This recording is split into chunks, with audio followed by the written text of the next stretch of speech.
Donc voici un solide. Je me propose ici donc de créer un plan assez quelconque et d'étudier la section entre ce plan et le prisme que nous avons sous les yeux. Cette situation-là sera l'occasion d'illustrer les différents outils de visualisation justement que GeoGebra va mettre à notre disposition. Alors déjà, l'étape de création. Donc je vais choisir un point sur l'une des arêtes, ici le point I, et je vais me servir du menu plan et plan perpendiculaire pour créer le plan orthogonal à cette arête passant par I.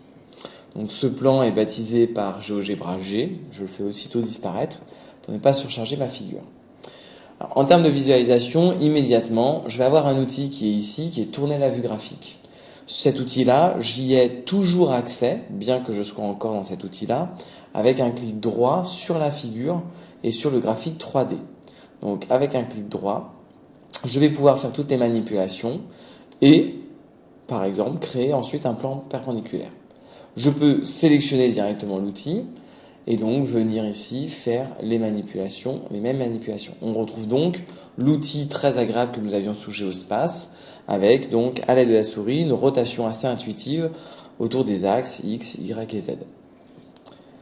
Deuxième outil de visualisation, c'est celui du choix de la vue de face. Donc je vais pouvoir naviguer soit sur tous les objets disponibles, ça peut être le plan, ça peut être les faces de mon solide, et le dessin, la vue, va s'adapter donc à ce que j'ai choisi comme vue de face. Voilà, donc on va pouvoir circuler de cette manière-là.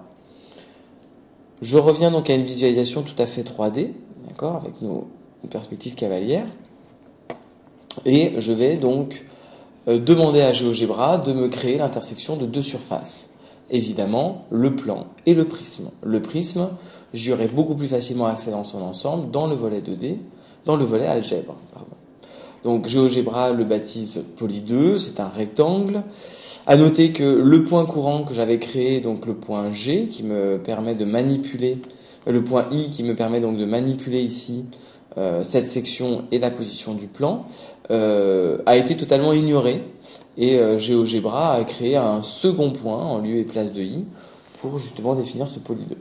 Ces 5 points-là sont, vu les couleurs, totalement dépendant donc des autres objets créés. Et ici en particulier de I et donc du plan orthogonal. Alors un dernier outil de visualisation tout à fait singulier, c'est celui qui va concerner exclusivement cette section. Donc lorsque je passe par le volet ici algèbre, le menu contextuel de ce polygone Poly 2 va contenir une nouvelle commande qui est créer une vue 2D du Poly 2. Et je vais avoir donc une nouvelle fenêtre, une fenêtre auxiliaire, dans laquelle je vais avoir directement accès à une vue 2D de cette section, et ce dessin, ce travail va rester tout à fait dynamique entre les différentes fenêtres. Voilà. Donc une navigation très agréable, et ici une visualisation qui va me permettre donc d'isoler différents objets, et ici en particulier une section.